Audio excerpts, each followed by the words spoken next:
Madam आप गलत पढ़ा रही हैं। अब ये गरीब बच्चे मुझे बताएंगे कैसे पढ़ाते हैं। ये देखो मैडम, ये सवाल ऐसे हल होगा बेटा। बेटा, आपको ये सब किसने पढ़ाया? मेरी माँ ने। बेटा, मैथ सिर्फ सब्जेक्ट नहीं, एहसास होता है। अपनी शक्ति को पहचानो। बेटा मुझे माफ कर दे, आज से तू मेरा बेटा है। सुबह के 6 बजे थे। दिल्ली का सबसे महंगा इंटरनेशनल स्कूल अपनी ऊंची दीवारों और चमकते गेट के साथ खड़ा था। यहां देश के सबसे अमीर लोगों के बच्चे पढ़ते थे। स्कूल के बाहर मर्सिडीज, BMW और ऑडी गाड़ियों की लाइन लगी रहती थी। हर सुबह ये जगह रुतबे और रईसी की मिसाल बन जाती थी। लेकिन उसी आलीशान दीवार के बाहर सड़क किनारे पड़े कूड़े के ढेर के पास एक 10 साल का बच्चा खड़ा था। उसका नाम अमन था, या शायद उसे खुद भी नहीं पता था कि उसका नाम क्या है। उसके कपड़े फटे हुए थे, शर्ट गंदी और फटी हुई, अंदर पुरानी मैली बनियान, पैरों में एक हरी और एक नीली चप्पल जो शायद किसी कूड़ेदान से मिली थी। लोग उसे देखते ही मुंह फेर लेते थे, कुछ नाक पर रुमाल रख लेते थे, कुछ रास्ता बदल लेते थे। लेकिन अगर कोई ध्यान से देखता तो उसकी आंखों में एक अजीब सी चमक दिखाई देती, ऐसी चमक जैसी अंधेरी रात में चमकते हुए तारे। अमन रोज यहाँ आता था, प्लास्टिक की बोतलें, कागज और डिब्बे बीनने, ताकि रद्दी बेचकर 2 वक्त की रोटी मिल सके। कोई नहीं जानता था वो कहाँ से आया था, उसके माता पिता कौन थे। वो शहर के बाहरी हिस्से में पुराने बस अड्डे के पास बेघर लोगों के बीच रहता था। लोग उसे पागल समझते थे क्योंकि वो अक्सर जमीन पर लकड़ी के टुकड़े से अजीब अजीब निशान बनाता रहता था। उन्हें नहीं पता था कि वे निशान गणित के सूत्र होते थे। अमन को ये नहीं पता था कि गणित क्या होती है, लेकिन उसका दिमाग संख्याओं की एक ऐसी भाषा समझता था जो आम लोग कभी नहीं समझ पाते। जब वो बोतलें गिनता तो उसे पैटर्न दिखाई देते थे। जब वो आसमान देखता तो तारों की स्थिति उसे किसी गुप्त संदेश जैसी लगती थी। और आज वो संदेश उसे स्कूल की एक खिड़की के अंदर से चुपचाप बुला रहा था। अमन ने सिर उठाया। उसकी नज़र स्कूल की दीवारों के पार चली गई। उसे नहीं पता था कि वो क्यों खिंच रहा है, लेकिन उसे ये जरूर पता था कि ये जगह उसकी जिंदगी बदलने वाली है। स्कूल के अंदर उस दिन कुछ अलग ही माहौल था। कॉरिडोर में सन्नाटा था। क्लासरूम के बाहर खड़े बच्चे धीमी आवाज में बातें कर रहे थे। सब जानते थे कि आज गणित की क्लास है और ये क्लास लेने वाले थे प्रोफेसर विक्रम शेखर, दिल्ली के सबसे जाने माने गणितज्ञ। IIT से पढ़े हुए, विदेशों में रिसर्च कर चुके, लेकिन उनकी पहचान सिर्फ उनकी काबिलियत नहीं थी। उनकी आंखों में हमेशा एक सख्ती रहती थी, एक ऐसा दर्द जो सालों से उनके अंदर दबा हुआ था। 8 साल पहले एक मेले में उनका 2 साल का बेटा खो गया था। नाम था अमन। पुलिस, मीडिया, पोस्टर, हर जगह तलाश हुई, लेकिन बच्चा कभी नहीं मिला। उस दिन के बाद प्रोफेसर बदल गए। अब उन्हें बच्चों से लगाव नहीं था। वे सिर्फ एक ही चीज में खुद को डुबो देते थे, गणित। क्लासरूम में आते ही उन्होंने बिना कुछ बोले ब्लैक बोर्ड की तरफ रुख किया। चौक उठाई, पहले कुछ साधारण संख्याएं लिखीं, फिर अजीब चिन्ह, फिर ऐसे सूत्र जो किसी और ही दुनिया की भाषा लग रहे थे। पूरे 15 मिनट तक क्लास में सिर्फ चौक की आवाज गूंजती रही। जब उन्होंने लिखना बंद किया तो पूरा बोर्ड रहस्यमय निशानों से भर चुका था। बच्चे हैरानी से देख रहे थे। किसी को समझ नहीं आ रहा था कि ये सवाल है या कोई जादुई मंत्र। प्रोफेसर ने पीछे मुड़कर बच्चों की तरफ देखा और गंभीर आवाज में बोले, ये सवाल मैंने अपनी जिंदगी के 20 साल देकर बनाया है। अगर आप में से कोई भी इसे कल सुबह तक हल कर देगा तो मैं अपनी प्रोफेसरी छोड़ दूंगा। क्लास में सन्नाटा छा गया। ये कोई साधारण चुनौती नहीं थी, ये वही समीकरण था जिसे अंतर्राष्ट्रीय गणित जगत शेखर की असंभव चुनौती कहता था। उसी समय क्लासरूम की खिड़की के बाहर लोहे की जाली से सटा हुआ एक छोटा सा चेहरा चुपचाप ये सब देख रहा था। फटे कपड़ों में लिपटा हुआ वही 10 साल का बच्चा, अमन। जैसे जैसे ब्लैकबोर्ड पर सवाल बनता गया, उसकी आंखों की चमक और तेज होती गई। उसे ये सवाल डरावना नहीं लग रहा था। उसे लग रहा था जैसे कोई पुरानी पहेली उसे याद दिला रही हो कि ये संख्याएं उसे पहले से जानती हैं। और तभी वो सवाल उससे बात करने लगा। जब धूप सीधे ब्लैकबोर्ड पर पड़ रही थी और वही रोशनी उस सवाल को जैसे जिंदा कर रही थी। जैसे जैसे समीकरण पूरा होता गया, अमन की आंखों में चमक बढ़ती गई। उसे ये सवाल कठिन नहीं लग रहा था। उसे लग रहा था जैसे कोई सुंदर कविता धीरे धीरे खुल रही हो। हर संख्या, हर निशान, हर चिन्ह उसके दिमाग में अपनी जगह खुद बना रहा था। उसे ऐसा महसूस हुआ जैसे वो सवाल उससे बात कर रहा हो, जैसे कह रहा हो कि तू मुझे समझता है। लेकिन तभी पीछे से एक कड़ी आवाज आई, ए, यहाँ क्या कर रहा है? स्कूल का चौकीदार डंडा हाथ में लिए उसकी तरफ बढ़ा। भाग यहाँ से, गंदा कर देगा स्कूल को। अमन चौंक गया और बिना कुछ कहे वहां से भाग गया। लेकिन वो सवाल, वो सवाल उसके दिमाग में अटक चुका था। रात के 11 बजे थे। पुराने बस अड्डे के पास बेघर लोगों की बस्ती धीरे धीरे सो रही थी। कहीं कोई खांस रहा था, कहीं कोई नशे में पड़ा था और कहीं ठंड से कांपते लोग एक दूसरे से सट कर लेटे थे। अमन अखबारों और कार्डबोर्ड से बने अपने छोटे से बिस्तर पर लेटा था। न तकिया न कंबल। फटे कपड़ों में ठंड उसके शरीर के अंदर तक उतर रही थी। पेट में भूख के मरोड़ थे। पिछले 2 दिनों से उसे सिर्फ एक सूखी रोटी मिली थी। लेकिन भूख से भी ज्यादा जो चीज उसे जगा रही थी वो था वही सवाल। उसकी आंखें बंद थीं, लेकिन दिमाग में संख्याएं घूम रही थी। सूत्र एक दूसरे से जुड़ रहे थे, जैसे किसी ने उसके दिमाग के अंदर ब्लैक बोर्ड खड़ा कर दिया हो। उसे लगा वो सवाल फिर से बोल रहा है, अमन मैं यही हूं, आओ मुझे पूरा करो। अमन की आंखें खुल गईं। वो उठ बैठा, चारों तरफ देखा, सब सो रहे थे। उसने अपनी अलग अलग रंग की चप्पलें पहनी और बिना आवाज किए सड़क की तरफ निकल पड़ा। रात में दिल्ली अजीब लगती है। दिन की भीड़ नहीं होती, शोर नहीं होता, सिर्फ स्ट्रीट लाइट्स और कभी कभी गुजरती गाड़ियां। अमन तेज कदमों से स्कूल की तरफ बढ़ रहा था। उसका दिल जोर जोर से धड़क रहा था, डर से नहीं, एक अजीब से जज्बे से। उसे नहीं पता था वो क्या करने जा रहा है, लेकिन उसे ये जरूर पता था कि अगर वो आज नहीं गया तो वो सवाल उसे कभी चैन से सोने नहीं देगा। स्कूल पहुंचकर उसने देखा कि मुख्य गेट बंद था। चौकीदार अपनी छोटी सी कुटिया में सो रहा था, लेकिन अमन जानता था स्कूल की पिछली दीवार के बारे में। वहां एक टूटी हुई जगह थी जहां से वो पहले भी कूड़ा उठाने के लिए अंदर गया था। अमन चुपचाप उस जगह पहुंचा और दीवार फांदकर स्कूल के अंदर उतर गया। स्कूल का बगीचा रात में डरावना लग रहा था। पेड़ों की परछाइयां जमीन पर हिल रही थीं, लेकिन अमन को कोई डर नहीं लग रहा था। उसके कदम सीधे उसी कक्षा की तरफ बढ़ रहे थे जहां वो सवाल लिखा हुआ था। खिड़की खुली थी। अंदर स्ट्रीट लाइट की हल्की रोशनी सीधे ब्लैकबोर्ड पर पड़ रही थी। वही सवाल, जैसा का तैसा। अमन कुछ पल बस उसे देखता रहा, जैसे कोई कलाकार कैनवस के सामने खड़ा हो। यह सवाल दुनिया के सबसे बड़े दिमागों के लिए असंभव था, लेकिन अमन को यह कठिन नहीं लग रहा था। उसे लग रहा था जैसे यह सवाल उसी के लिए बना हो, जैसे हर संख्या उसे पहचानती हो। वो धीरे धीरे टीचर की मेज तक गया और वहां से चौक का एक टुकड़ा उठाया। गंदे और खुरदरे हाथों में वो चौक बहुत छोटी लग रही थी। अमन ने ब्लैकबोर्ड की तरफ देखा और फिर उसने लिखना शुरू किया। पहला निशान धीरे बना, फिर दूसरा। शुरुआत में उसकी चाल धीमी थी, हर कदम सोच समझकर, लेकिन जैसे जैसे उसका दिमाग खुलता गया उसकी उंगलियां तेज होती गईं। रात की खामोशी में सिर्फ चौक की आवाज गूंज रही थी, खट खट खट। अमन सब कुछ भूल गया, भूख, ठंड, अपनी हालत। इस पल वो सिर्फ एक गणितज्ञ था। उसके दिमाग में संख्याएं रास्ते बना रही थीं, सूत्र एक दूसरे से जुड़ रहे थे, जैसे गणित खुद उसके सामने अपने राज खोल रहा हो। समय बीतता गया, घड़ी की टिक टिक कभी सुनाई नहीं दी। 4 घंटे बाद, रात के 3 बजे, पूरा ब्लैकबोर्ड भर चुका था। ऊपर से नीचे तक समीकरण, गणनाएं और समाधान, और सबसे नीचे एक छोटा सा बॉक्स, उसके अंदर अंतिम उत्तर। इतने जटिल सवाल का इतना सरल जवाब, सिर्फ एक संख्या। अमन पीछे हटा, अपने काम को देखा। उसके चेहरे पर एक हल्की सी मुस्कान आई, ऐसी मुस्कान जो उसे कभी जिंदगी में नहीं मिली थी।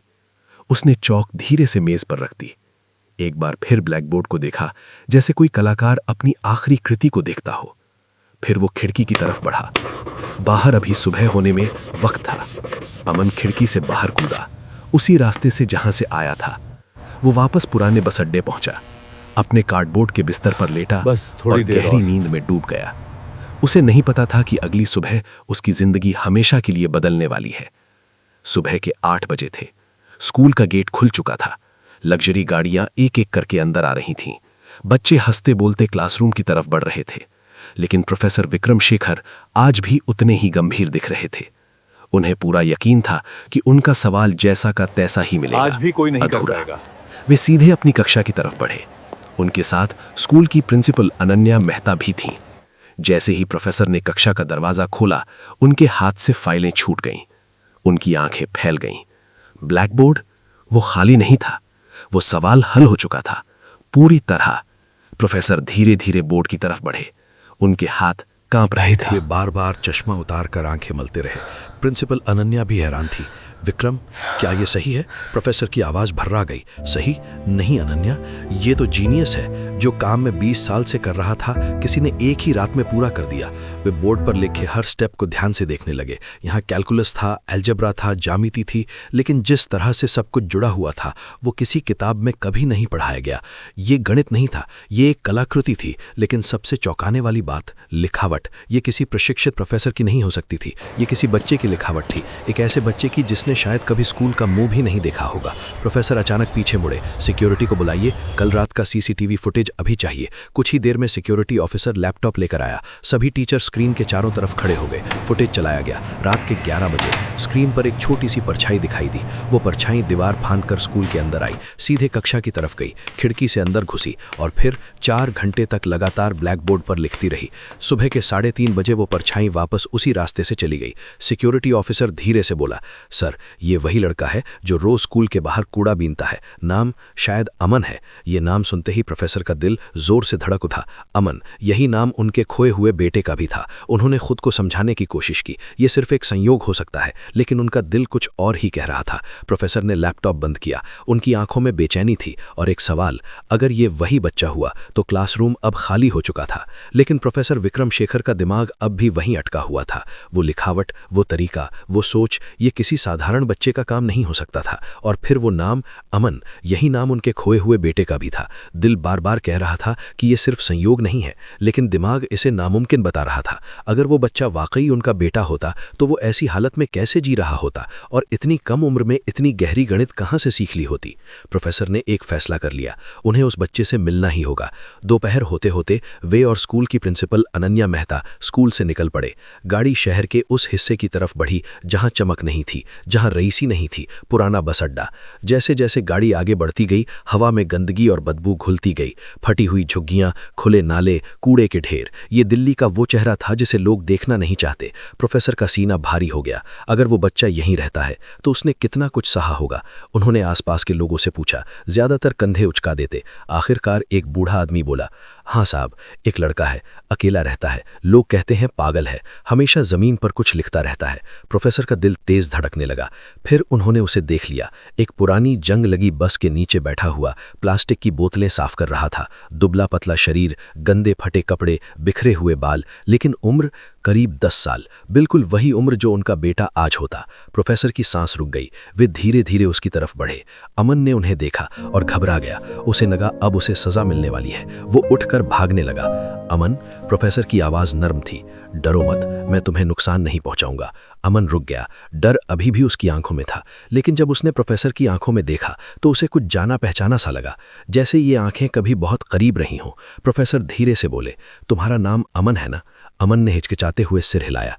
कल रात तुम स्कूल गए थे? अमन का डर और बढ़ गया। उसकी आवाज़ कांप रही थी। साहब, मैंने कुछ चुराया नहीं, मैंने बस उस सवाल को ठीक किया था। वो मुझे परेशान कर रहा था। ये सुनते ही प्रोफेसर का दिल पिघल गया।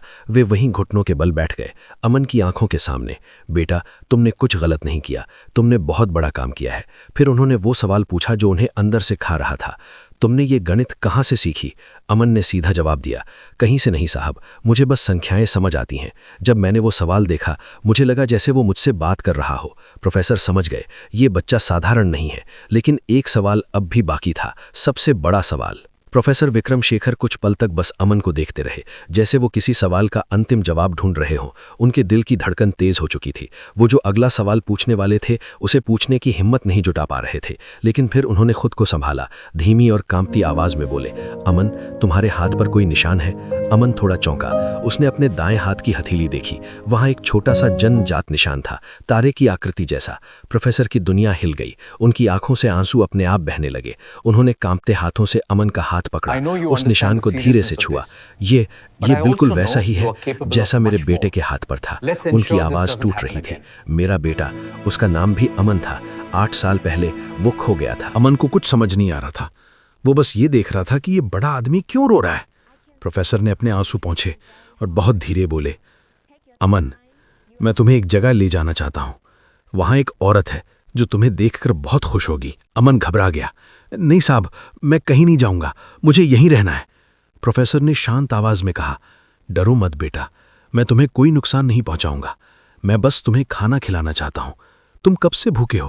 अमन ने कुछ नहीं कहा, लेकिन उसका पेट सब कुछ बता रहा था। प्रोफेसर ने हल्की सी मुस्कान के साथ कहा, चलो पहले खाना खाते हैं। अगर तुम्हें अच्छा ना लगे तो मैं तुम्हें वापस यहीं छोड़ दूंगा। अमन कुछ पल चुप रहा, फिर धीरे से सिर हिला दिया। कार में अमन चुपचाप बैठा था, खिड़की से बाहर देख रहा था। बड़ी सड़कें, तेज गाड़ियां, ऊंची इमारतें, ये दुनिया उसकी दुनिया से बिल्कुल अलग थी। और प्रोफेसर के दिल में अब सिर्फ एक ही बात थी, अगर ये सच है तो किस्मत ने उनके बेटे को कितनी दूर फेंक दिया था। गाड़ी एक शांत और साफ कॉलोनी में धीरे धीरे आगे बढ़ रही थी। ऊंचे गेट, हरी घास, चारों तरफ सुकून। अमन खिड़की से बाहर देख रहा था, उसकी आंखों में हैरानी थी। ये जगह उसकी दुनिया से बिल्कुल अलग थी। गाड़ी एक बड़े से घर के सामने रुक गई। गेट अपने आप खुला। अमन ने डरते डरते गाड़ी से कदम रखा।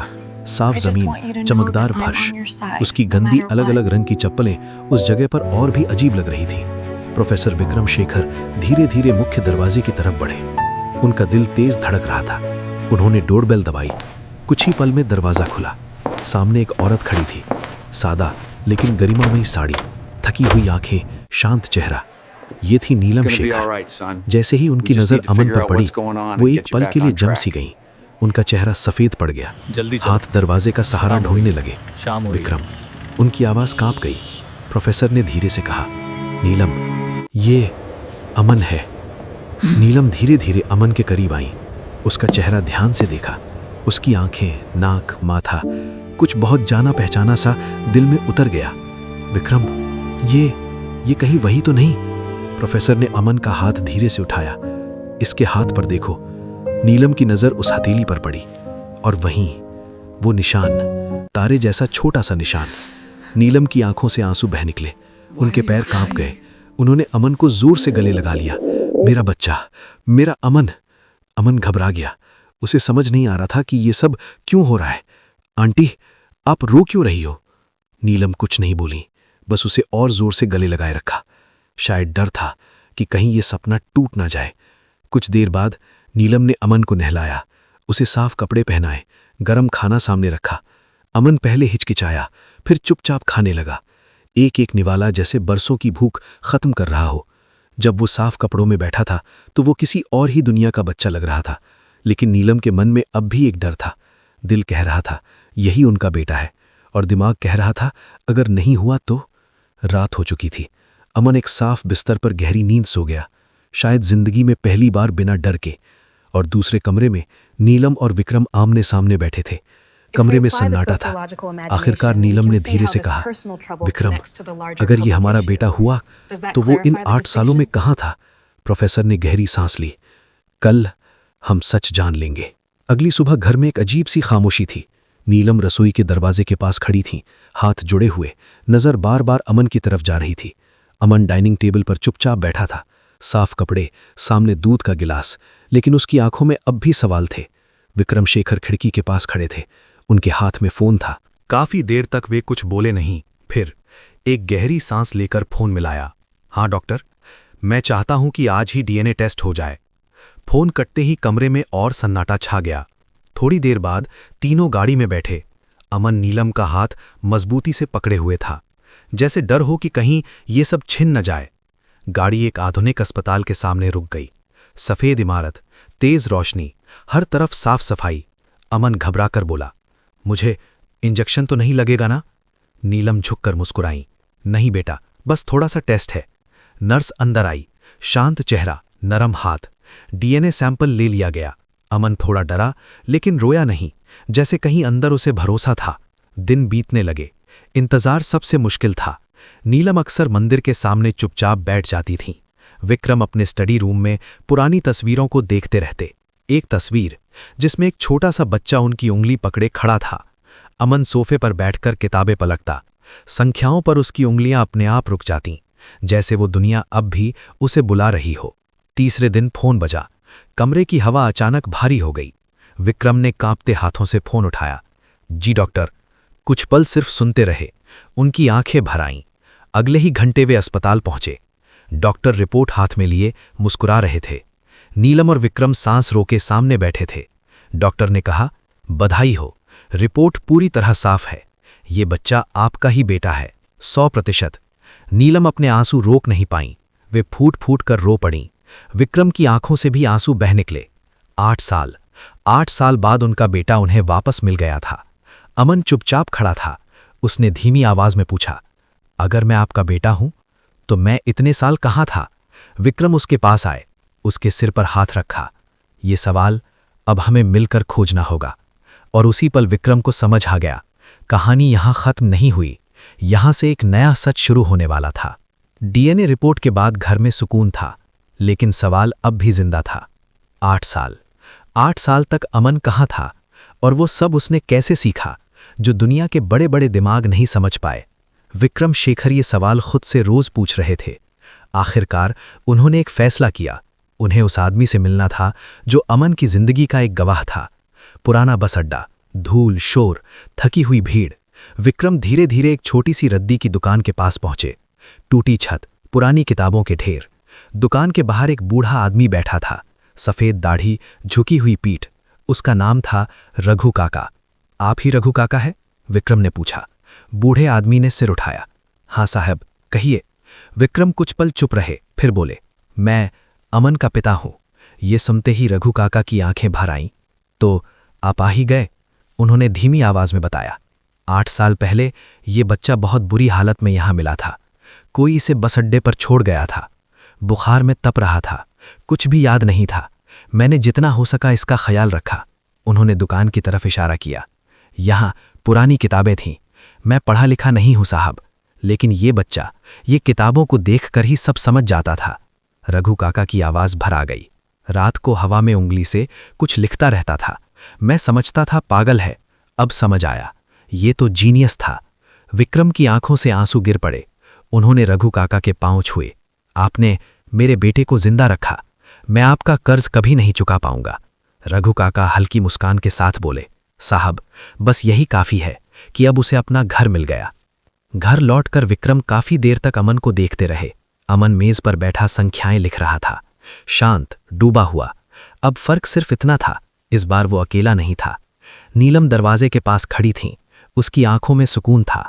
विक्रम ने धीरे से कहा, अमन, अब तुम्हें कभी डरने की जरूरत नहीं। अमन ने सिर उठाया, पहली बार बिना किसी डर के मुस्कुराया। और उसी पल यह साफ हो गया कि किस्मत कितनी भी दूर फेंक दे, अगर सच जिंदा हो तो वो रास्ता ढूंढ ही लेता है।